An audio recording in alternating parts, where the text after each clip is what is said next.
Early dawn light shimmered on dew-damp grass as a man in faded camo-patterned coveralls pushed a clattering old mower just outside the barracks gate. The machine, more rust than steel, coughed out uneven puffs of smoke as it gnawed across the edges of the parade lawn. He moved with a quiet rhythm, deliberate and unhurried, as if the world around him ran on a different clock. His back was slightly bowed, boots worn smooth, cap low over tired eyes. A young corporal passing by sneered, adjusting the sling of his rifle. "Still at it, old stone? Chasing a medal with that clunker?" The man paused, releasing the mower handle. He stood slowly, brushed a streak of oil from his sleeve, and looked up. There was no anger in his eyes, just a calm, steady patience, like a rock outlasting waves. A small smile tugged at the edge of his weathered face. "No medals left to chase, son," he said quietly. "Just grass that keeps growing." The corporal laughed and shook his head, muttering something under his breath before continuing toward the mess. The mower sputtered back to life. The old man resumed his path, blades humming low, the smell of freshly cut grass blending with the sharp tang of early morning frost. Behind the barracks, the flag still hung in the dark, yet to be raised. Inside, the base buzzed with its usual energy, boots pounding tile, orders barked across rooms, metal clanging in drills. But out there, on the fringe, one man worked alone. He didn't belong on the roster. He didn't wear stripes. And he sure wasn't paid. But he showed up every morning at 0500 sharp. Nobody knew exactly when he started coming. He was just, always there. Old Stone. And the lawn was always perfect. His name was Silas Old Stone Reyes. Long before he was a lawn-side mystery, he was a force of nature. Silas enlisted in the United States Marine Corps in 1968, a wiry 17-year-old with a jaw too square for his own good and a spine that never once bent in the wind. Boot camp didn't break him, it refined him. War didn't crush him, it carved him into something elemental. He earned the name Stone during a brutal campaign in the Quang Tri province. His squad had been ambushed near a ravine, pinned by fire from 3 directions. One by one, they fell. Reyes, chest heaving, face streaked in dirt and blood, refused to leave. He returned fire, dragged the wounded behind cover, and held the position for nearly 6 hours before air support arrived.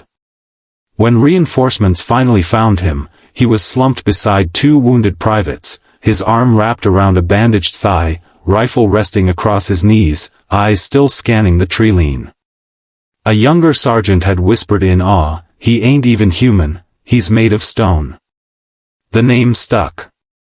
But there were other stories. Of Reyes walking through mortar fire like it was rain. Of silencing an enemy bunker with nothing but a K-bar and timing. Of steady leadership in chaos, of quiet moments in field tents where he read weathered paperbacks and fixed broken watches. He rose quickly, not because he chased promotion, but because others naturally followed him. His leadership was different. He didn't shout orders for show. He didn't bark discipline out of insecurity. He led by walking point. By doing first what he expected from others. By knowing the names of every man in his unit, their hometowns, birthdays, and the things they feared. After Vietnam, he rotated through postings, Okinawa, Stuttgart, Panama, and later, Fort Ashton. He survived brushfire conflicts, command politics, and even a helicopter crash in Colombia. Along the way, he picked up scars, citations, and the Distinguished Service Cross for valor under fire. But the medals were never on display. When asked about them, Silas would shrug, "They're reminders of what we lost, not what I earned." In 1983, he was given command of the 3rd Battalion at Fort Ashton. He turned the unit from a disorganized mess into a model of discipline and readiness. He rewrote training protocols, implemented a survival doctrine still studied in parts of the Corps today, and mentored 2 generations of officers, many of whom would later become colonels and generals. And then, he retired. Quietly. Without ceremony. Without promotion. He submitted his papers in 1985, citing exhaustion of soul. He returned to civilian life in a small town just outside Fort Ashton. Bought a modest house with a sagging porch. Grew tomatoes. Volunteered with youth boxing. For a while, people saw him in church or at the corner diner. Then less frequently.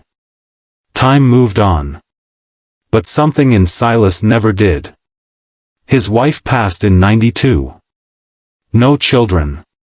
Most of his squad mates were scattered, a few buried.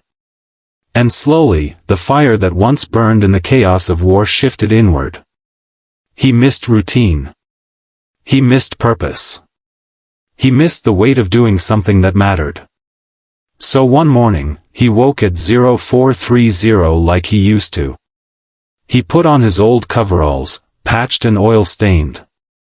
He rolled his ancient push mower down the road toward Fort Ashton. At first, the guards stopped him. He showed them a copy of his old discharge paperwork and said, "Just mowing. Nothing more." They laughed. Let him pass. He returned the next day. And the next. Weeks turned to months. Years. He never entered buildings. Never used facilities. He mowed, cleaned, repainted faded boundary signs, and fixed crooked benches. In winter, he shoveled snow from walkways with a dented spade. In summer, he watered the outer perimeter plants with an old red gas can refitted with a spout. Recruits came and went. Officers rotated. But Silas remained, as fixed as the sunrise. The nickname Old Stone resurfaced among the new generation, not out of legend, but out of ridicule. They thought him a harmless, stubborn relic.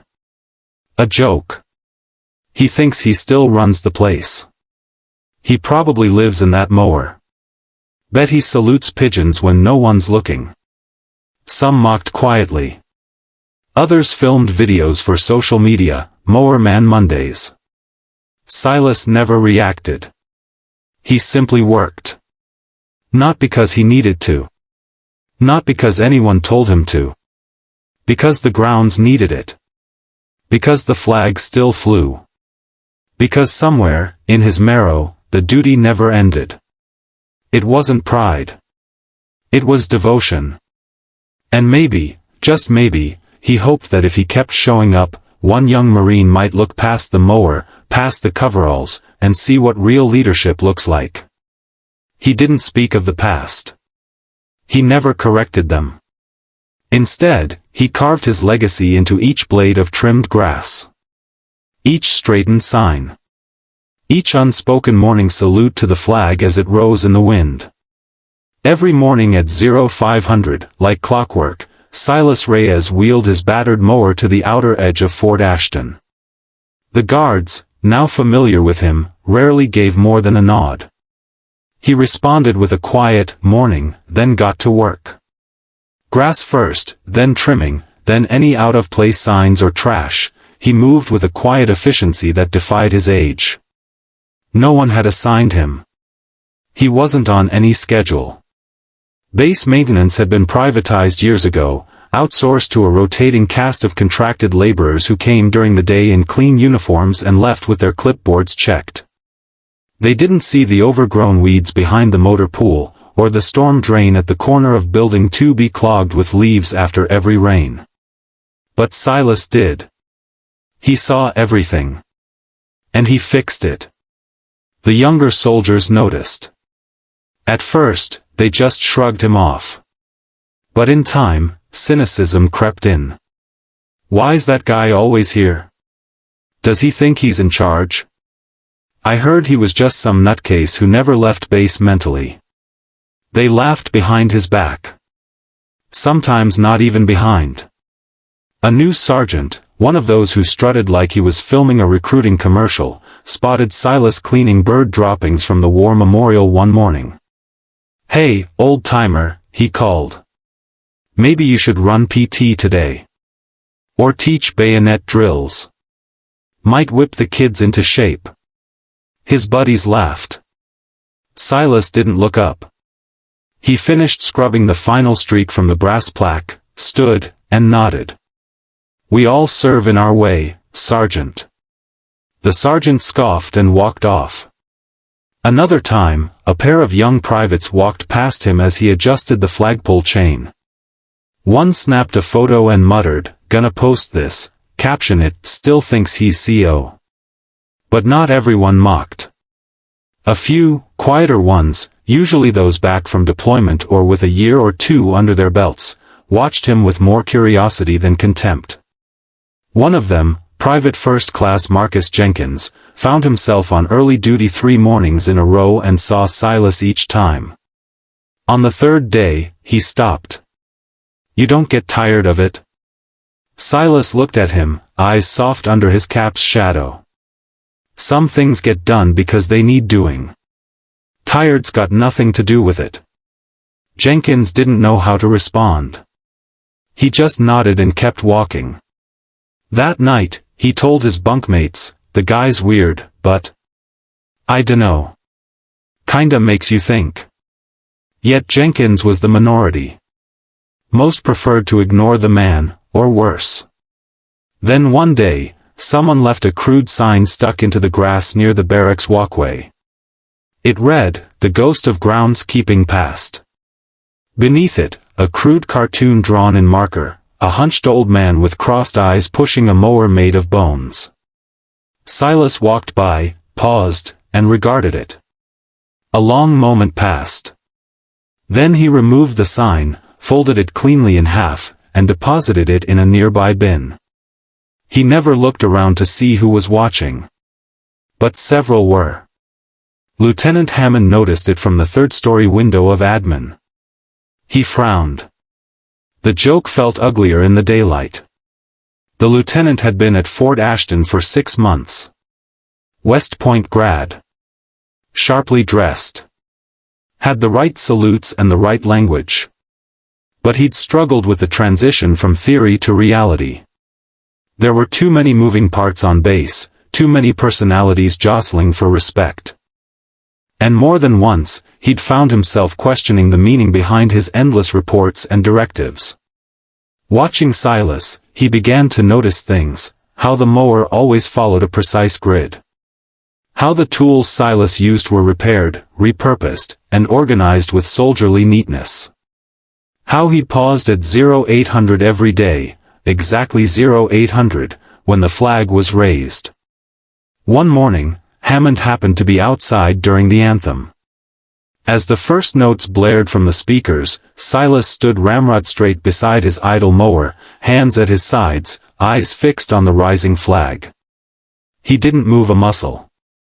The base's activity slowed for that minute, but not everyone stood still. Some kept talking. One group even chuckled, nudging each other and nodding toward Silas. But Hammond couldn't look away from the old man. His posture was impeccable. His jaw set, not with defiance, but with reverence. It wasn't for show. It wasn't for an audience. It was habit. It was heart. Later that day, Hammond pulled up Silas's name in the old personnel database. It took time. The system was slow, cobbled together through a series of outdated software layers.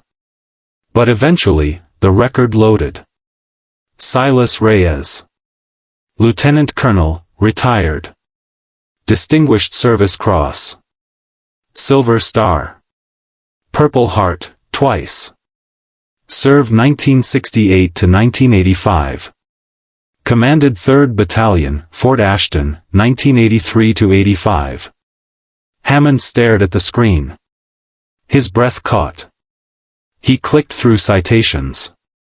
The stories were impossible: one-man holds, rescue missions, command under fire.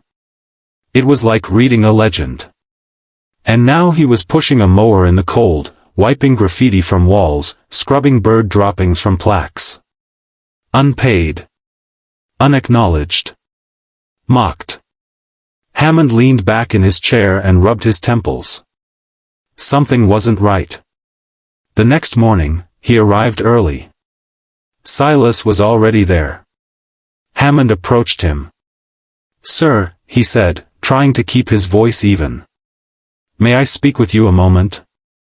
Silas looked up and gave a small nod. "I'm no sir anymore, Lieutenant." "Yes, you are," Hammond said quietly. They stood in silence. Then Silas returned to mowing. That week, word filtered to the colonel's office. A report had come in, unauthorized civilian activity on base. Technically, a breach of protocol. On Friday, military police arrived.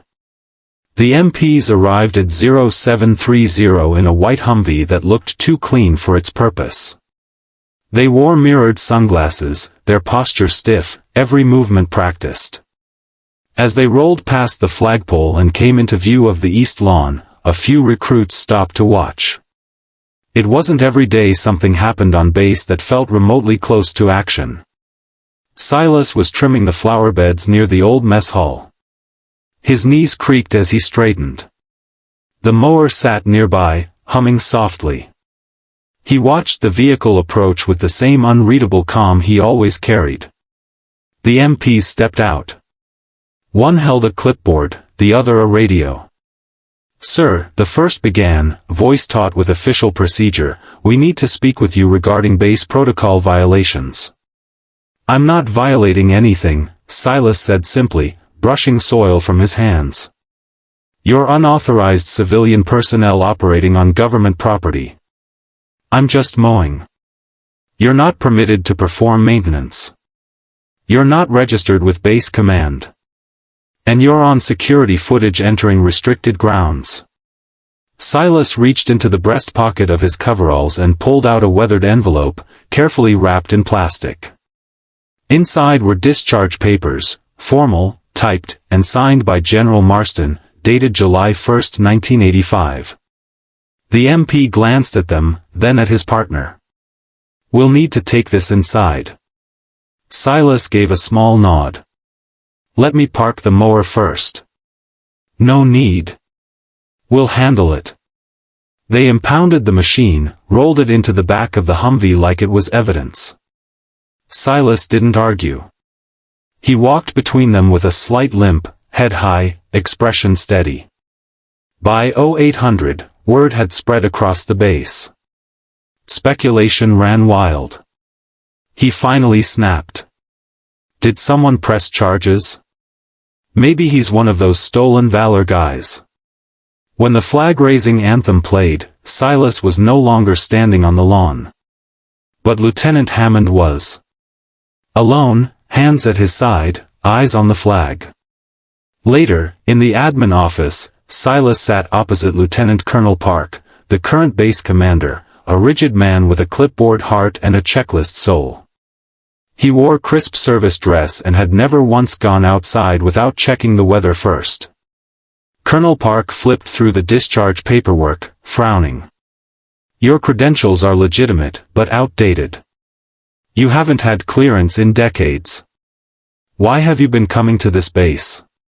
Silas answered plainly. "Because the place needed attention. You've been entering without formal authorization. That's a violation. I didn't touch secure buildings. I didn't compromise systems. I just kept the lawns trimmed and the signs clean. Figured it was better than waiting for a contractor who'd never show." Park's lips thinned. "You understand the optics of this? A civilian performing maintenance looks like a breakdown in protocol.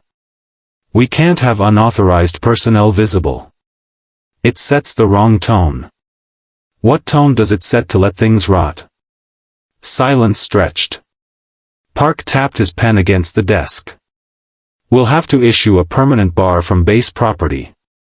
Effective immediately." "Understood," Silas said. "No resistance. No protest. The MPs walked him back out.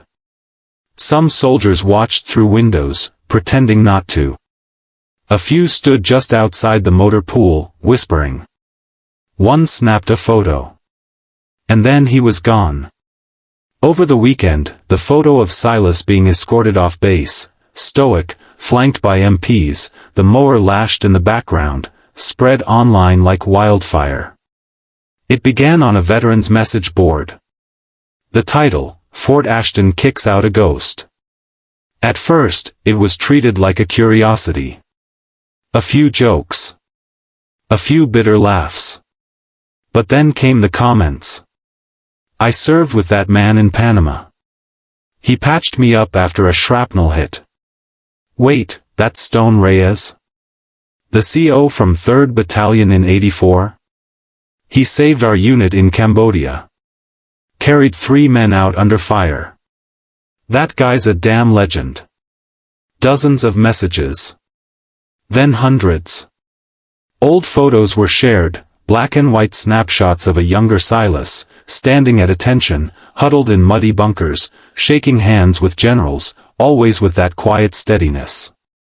One comment, posted from a verified account, broke the thread wide open.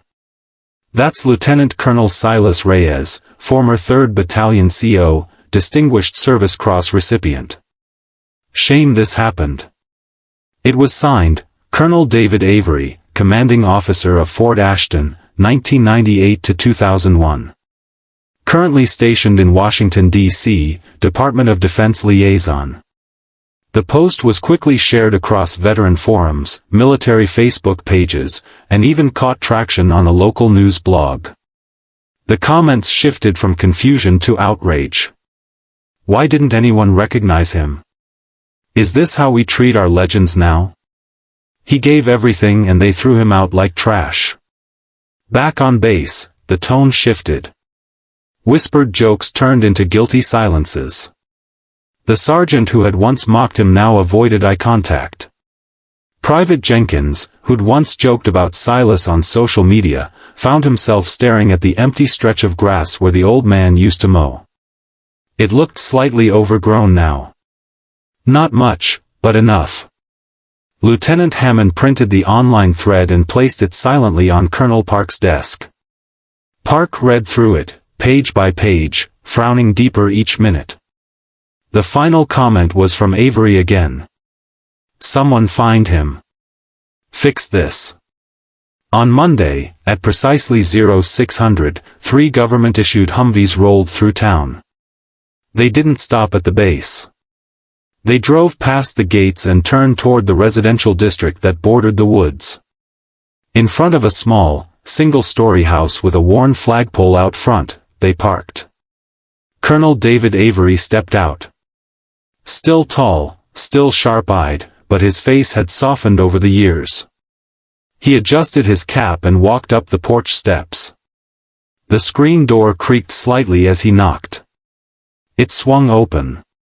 Silas stood in the doorway, a mug of black coffee in hand. He looked exactly the same.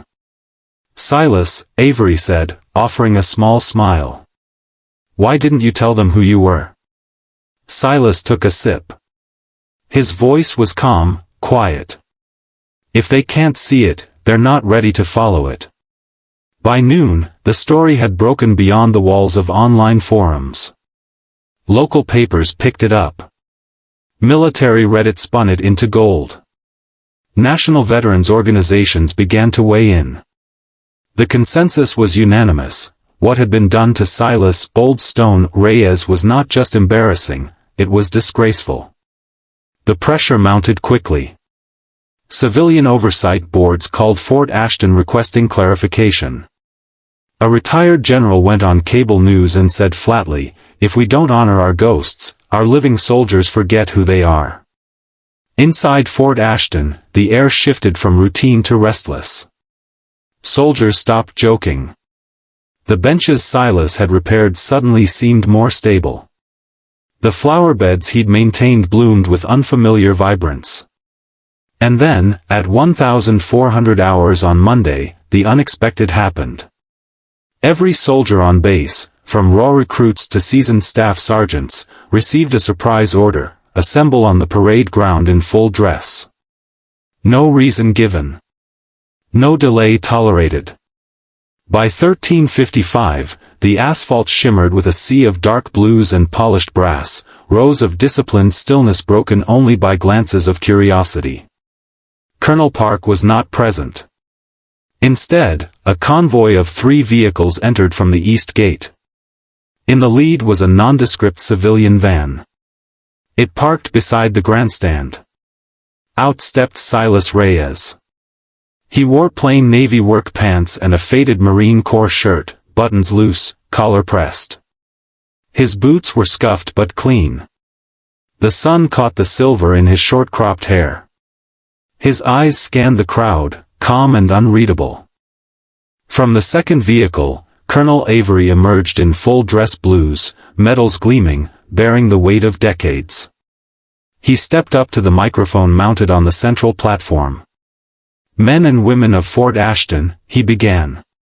"Today we pause not for inspection, not for ceremony, but for remembrance. This man," he gestured toward Silas, "led Marines through the jungle heat of Vietnam, through the chaos of clandestine ops in Central America, and through the soul-ripping firefights of the Middle East before most of you were born. He designed the survival doctrine taught at this very base. He commanded the 3rd Battalion here in 1984. And for 7 years, without rank, without pay, without recognition, he maintained these grounds, not because he had to, but because he still believed leadership is a lifelong duty." A hush rippled through the formation. "Some of you laughed," Avery continued, tone neither angry nor cruel. "You didn't know. That's no sin. But it's time you learned what leadership looks like, not in medals, or orders, or uniforms, but in action. In consistency. In quiet service." He turned to Silas. "Lieutenant Colonel Reyes." "Sir." He snapped a salute. Crisp. Perfect. The crowd stilled, breathless. Silas held the salute for a moment before returning it. The two stood in that silent exchange until Avery stepped aside. Silas turned to the formation. "I'm not here to scold," he said, voice low but carrying. "You don't know what you haven't been taught. I did what I did because that's what Marines do. Whether someone's looking or not. The uniform doesn't make the Marine. The Marine makes the uniform." He let that sit. "Some of you mocked me. That's all right. I've been called worse by better men. But know this, one day you'll be asked to lead when it's not easy, when nobody's watching, when there's nothing in it for you. What you do then, that's who you really are." He stepped down. Silence ruled the field. Until Private Jenkins stepped forward from formation. He marched stiffly, breaking ranks, cheeks burning red, and came to attention before Silas. "Sir," he said. "I'm sorry. I didn't know." Silas looked at him, not with anger, not with pride. "You saw what I did," he said quietly. "Next time, look deeper." Jenkins saluted. Silas returned it. That evening, something unprecedented happened. Colonel Avery, accompanied by a team of officers and engineers, held a small dedication ceremony by the side gate. There, next to a newly poured concrete pedestal, stood Silas's old mower, cleaned, polished, its wheels locked, its faded green paint preserved. Beneath it, a bronze plaque read, "Lieutenant Colonel Silas Reyes, Old Stone. Led from the front. Served without orders." The grass grew back. His example never will. Silas was present, but he didn't speak. He just stood beside it, hands behind his back, eyes misting. Later that night, in the mess hall, Colonel Park formally announced that the base would reinstitute daily groundskeeping duty, not for punishment, but for perspective. A rotating squad, every week, would perform early morning maintenance, mowing, trash pickup, minor repairs. They would start at 0500, just like Silas had, for 7 years. Park added, "No one is too good to serve. Especially not where others already have." The loudest cynics from before were placed in the first rotation. Some grumbled, but most fell silent when they stood beside the plaque. Silas never returned to his mower. He didn't need to. Others had taken it up. Not out of obligation, but out of honor. And slowly, base culture began to shift. Soldiers paused at the flagpole now. More stood still during the anthem. The war memorial, once forgotten, was polished weekly. Lieutenant Hammond visited Silas's house one Sunday. They sat on the porch with iced tea and watched the street grow quiet. "You changed things," Hammond said. "I just showed up," Silas replied. Change follows those who keep showing up. That winter, Fort Ashton woke to frost-laced fences and gray morning skies. But at 0500 each day, as scheduled, a different squad emerged from the barracks, some groggy, some silent, some begrudging, and pushed their issued mowers down the walk toward the side gate. There was no music. No ceremony. Just the rhythmic chug of engines and the crunch of boots across frost-hardened ground. They passed the bronze plaque each time. They didn't speak while passing it. Didn't need to. The mower remained untouched atop its pedestal, its rust sealed in clear coat, its wheels still. It was now more than a machine, it was a monument. Silas Reyes never resumed his morning ritual. He didn't have to. The work was being done. The grounds were cleaner now than ever, painstakingly maintained, not out of mandate, but out of quiet respect. He spent most of his days at home now. Sometimes he walked to the edge of town, sat under the same maple tree near the highway, and watched Humvees roll by. On weekends, kids from base would bike past his porch and wave. He'd nod, sometimes lifting a hand from his coffee cup in a subtle salute. Lieutenant Hammond started visiting weekly. He brought files, notes, stories. He wanted to learn, to hear it all. "How do you stay calm in combat?" he asked once. Silas took a long sip of coffee. "You stay busy. Movement keeps the panic at bay. Purpose dulls the fear." Another time, "Why'd you come back to Fort Ashton after retiring?" Silas had smiled gently. "Because I wasn't done yet. Just not on the roster anymore." News outlets tried to contact him after the story went national. He declined every interview. "This was never about me," he told Hammond. "It's about the job. The principle." Still, the legend grew. Military blogs posted retrospectives on his career.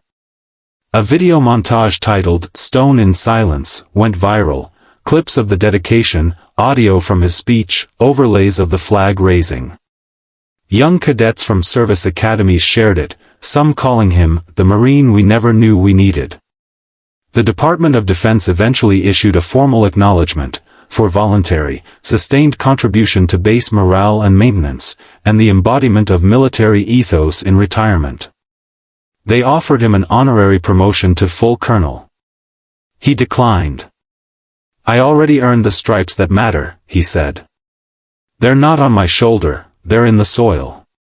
In April, Fort Ashton held its first Leadership Integrity Day, a new annual event. Silas was the keynote speaker. He stood on the main stage, facing hundreds.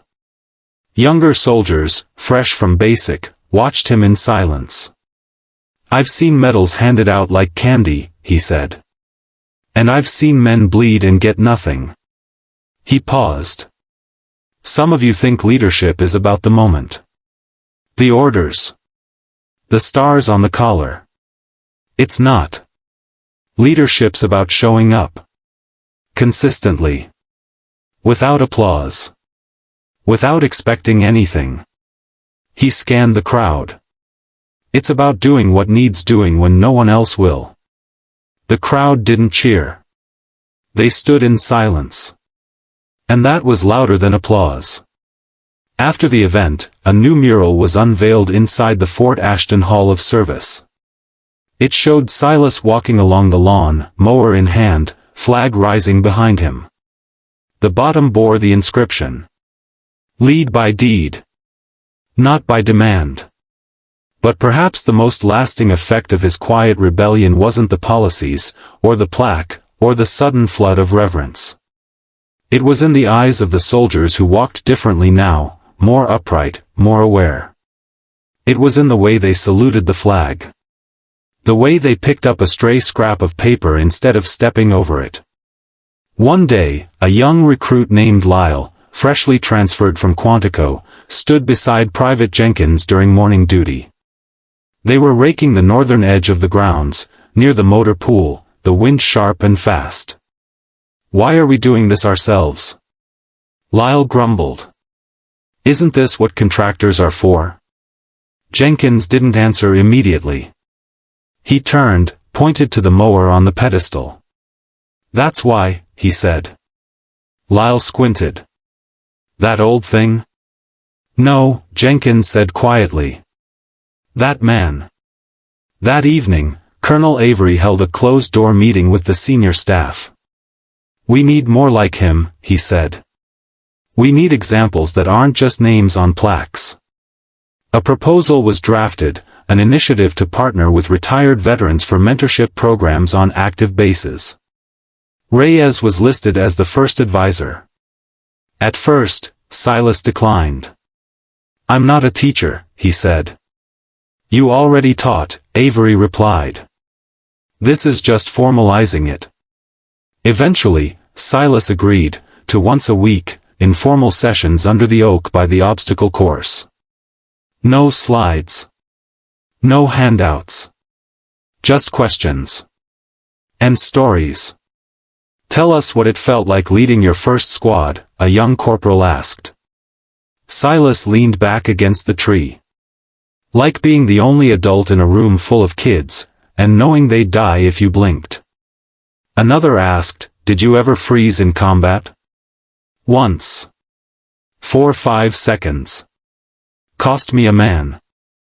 I still hear his voice." Silas didn't sugarcoat. He didn't romanticize. But he told the truth, and that made him magnetic. The crowd grew. Officers attended. Word spread. Eventually, a reporter from a national outlet sat quietly through one of his sessions. She never asked a question, never raised her recorder. When she published her piece, it was titled simply, "The Man Who Led Without Orders." It became required reading at officer candidate school. Veterans groups began asking if Silas would speak at ceremonies. He refused most, but agreed to one, Veterans Day at Fort Ashton. The crowd was larger than anyone expected. Hundreds. Cameras. Press. Former Marines flew in. Silas took the stage. He didn't wear dress blues. He wore his coveralls. The same faded shirt. The same worn boots. He looked out over the crowd, cleared his throat, and said, "The best leaders lead when no one's watching." Then he stepped down. No one moved. Then a single recruit began to clap. Then another. Then all. Not loud. Not wild. But steady. Measured. Like the man they were honoring. Later that night, as the base lights dimmed and frost gathered again across the parade ground, a fresh squad lined up to begin their morning rotation, early. No complaints. No mockery. They passed the pedestal with quiet nods. And somewhere in the shadows of the trees near the gate, a man with silver hair sipped his coffee, unseen. Watching. Still leading.